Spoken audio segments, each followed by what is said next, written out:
À Dakar hier, j'ai été très bien reçu à travers cette hospitalité légendaire du gouvernement et du peuple sénégalais que je tiens à remercier. J'étais porteur d'un message de son Excellence le président Ismaël Omar Guelleh, président de la République de Djibouti, adressé à son Excellence M. Bassirou Diomaye Faye, président de la République du Sénégal.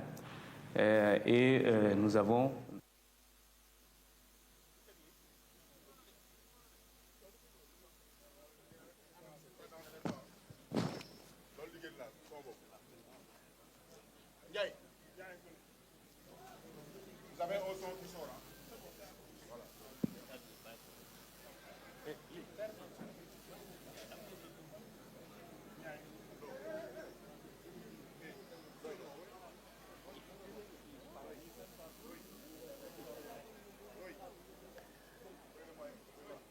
devant le micro présidentiel, il y aura le ministre de l'Intérieur et l'ensemble des ministres, le gouverneur de la région de Dakar, le préfet du département de Guédiawaye pour le message. Ce sera donc, je répète, le président,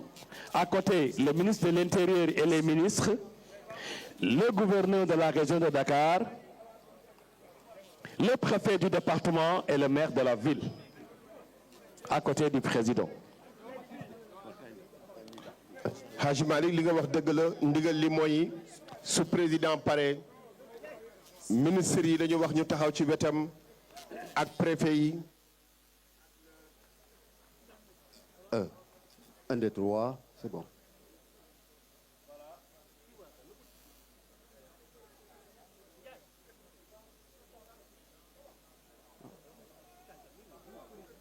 Un, deux, trois, un, deux, trois.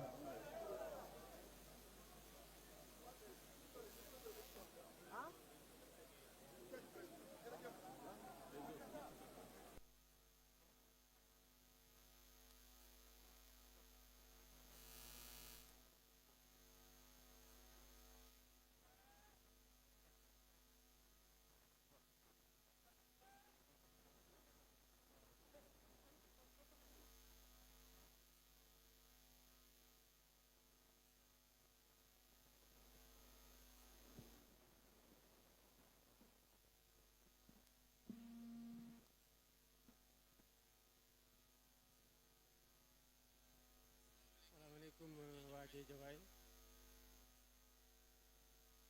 maa ngi am mbégte bu mag a mag a mag ci bi ma ñëwee fii fekk mobilisation bi nga xamante ne askanu Sénégal fépp fu ñu mën di nekk waaye rawatina fii ci Guédiawaye mobilisé wu nañu ànd ceeg bii yoon comme ministère maître d'œuvre, ministère de l'Intérieur et de la Sécurité publique ci njiitalu général Jean-Baptiste Tine ak responsable ministère bi yëpp notamment police sapeur pompier ak ñeneen ñi nga xamante ne bootoo nañu ci ministère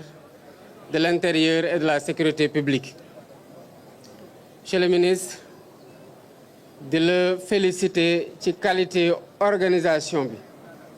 ci mobilisation bi waaye tamit ci inspiration bi nga xamante ne am ngeen ko pour diversifier seen action ci communication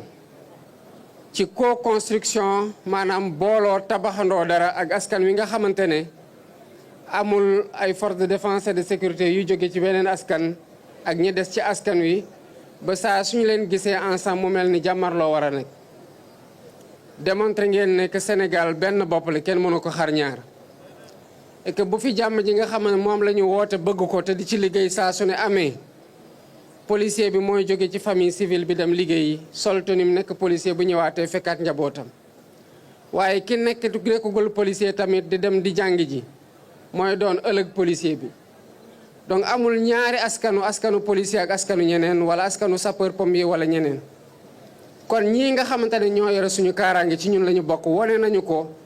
waaye boole ko tamit setal ñuy féliciter tamit les autorités municipales le maire de Guédiawaye ak yeneen maire commune Guédiawaye yépp autorité administrative yi waaye ñëpp ñi nga xamante ne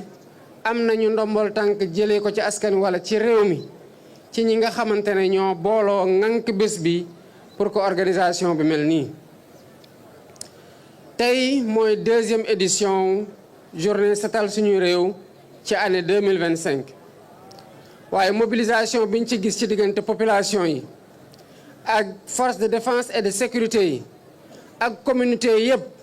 ba mu joxe résultat bii ñu fekkee défi bu du def lii parce que lii xam nañu ne mën nañ ko def bés xew que mu doon bés boo xamante ne xew la ci famille dëkkandoo yi ñëw jàppale raxas bale setal loolu yàgg nañ ko def gàmmu jot ñu mobiliser wu taalibe yi dem ci kër sëriñ yi wala foo xamante ne foofu la ñuy defee gàmmu gi defar yàgg nañ ko def ASC yàgg nañ ko def communauté yëpp yàgg nañ ko def défi bu ñu am ci suñu jamono mooy naka lañ koy wéyalee ndax ñun sénégalais suñu problème mooy commencer attitude boo xamante ne xam nañu lu positif la maanaam lu baax la lu ñu war a wéyal la ñu def ko ab diir rek bàyyi ko te saa yu ñu ko bàyyee mu dabaat ñu ci kanam mu mel ne dañuy nekk ci éternel recommencement suñu génération défim mooy tàmm di setal pour ñii nga xamante ne ñooy tuut tànk yi di màgg di gis ñuy setal bu yàggee du ñu xam salte kon ñoom dootuñu saltel sax bay am bu ñu di leen mobiliser pour ñuy setal te loolu mooy défi yu bés yi kon maa ngi ciy woo bépp Sénégal ak fépp fu mu mënti nekk quel que soit solo si nga xamante ne ci ndombol tànk wala ci daraja am nañ ko ci réew mi setal suñu sécurité sanitaire moo ci dépendre avant tout loolu moo tax ñu war ci jàpp te saa yu leen ciy woo du pour ñun waaye da ngeen ñu fal jiite ñu am responsabilité wane yoon boobu saa yu ngeen jàppee ne yoon gu baax la bu ngeen ko dee def jàppale ne seen bopp ngeen koy defal ndax su ma jógee fii li fiy set waa Guédiawaye lay setal waaye du doon ñi nga xamante ñoo nekk Palais ndax rarement la ñuy évoluer ci sphère bi kon noonu la ko sénégalais yëpp war a jàppee ak fépp fu ñu mën di nekk kon ci prochaine journée bi concept setal suñu réew dina jëlaat beneen dimension ñu ngi toog di observer benn pause boo xam ne pause weer la pour liggéeyaat ci conception boo xamante ne bu ñu ñëwaatee ci yeneen anam lañ koy defee mu gën a ñoŋ pour ñu assurer li nga xamante ne mooy wéyal boobu muy pérennité bi mais cela ne veut pas dire que setal dañ ciy jël vacances cela ne veut pas dire que lu ñu setaloon dañ ko war a bàyyi mu tilimaat non responsabilité wu setal ci ku ne la nekk ci saa yooyu dox ci mbedd mi ci saa yoo jolee sa mbalit xam foo ko war a yóbbu ba doo setal environnement ba doo saltel loolu du mos a am vacances du mos a am pause du mos a am congé kon ñu ngi leen di jaajëfal bu baax di encourager ñëpp ñu continuer ci dynamique bii nga xamante ne depuis bu ñu ñëwee ba tey enclenché nañu ko te ku nekk boo koy def jàppal ne sa diggante la sa bopp d'abord parce que c'est une question individuelle sa diggante ak sa environnement la sa diggante ak sa communauté bi nga bokkal dëkkuwaay ji la waaye sa diggante la aussi ak sa réew ndax saa yu ñu demee ci réew yoo xamante ne set nañu lu ñuy njëkk seetlu mooy réew mi set na te bu réew mi setee waa réew mi ñoo ko setal ku dem ci réew tamit mu salte boo demee da nga wax ne réew mi dafa salte te kon day mel ni waa réew mi ñoo koy saltel finalement sax doo ne waa réew mi ñoo koy saltel waaye da ngeen wax ne waa réew mi ñoo salte te loolu woy la woo ba xamante ne war nañ ko moytu te bañ ko ñu am ko ay gan yoo xamante ne dañ fiy ñëw mën a ñibbee ak seede googu nga xamante ne rafetul ci deru Sénégal. Monsieur le ministre, je voudrais vous féliciter pour le leadership que vous avez démontré dans la coordination de cette deuxième édition de la journée Setal Sunu Réew de l'année 2025. Félicitez vos collaborateurs, au rang desquels l'inspecteur général de la police, Mame Seydou Ndour, mais aussi le général Mamadou Ndoye de la Brigade nationale des sapeurs-pompiers et l'ensemble des responsables de services qui évoluent sous votre autorité et qui ont fait l'objet et qui ont fait montre d'une solidarité dans le cadre de la coordination des actions qui ont été déroulées avec cette deuxième journée sous la tutelle ou la maîtrise d'œuvre du ministère de l'Intérieur. J'ai noté que vous avez fait preuve d'inspiration en diversifiant les actions qui ont été déroulées. Et je voudrais vous encourager à perpétuer cette dynamique qui réconcilie les forces de défense et de sécurité avec les populations qu'elles sont censées protéger. Et la police est en train de faire un remarquable travail dans ce sens, ainsi que la Brigade nationale des sapeurs-pompiers et l'ensemble de vos services. Il est important que nous nous rappelions qu'il n'y a pas les forces de défense et de sécurité d'un côté et les populations de l'autre.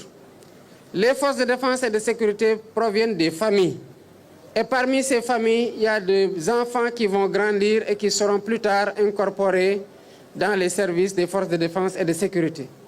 Donc, il n'y a pas de segmentation ni de différence, encore moins d'antagonisme à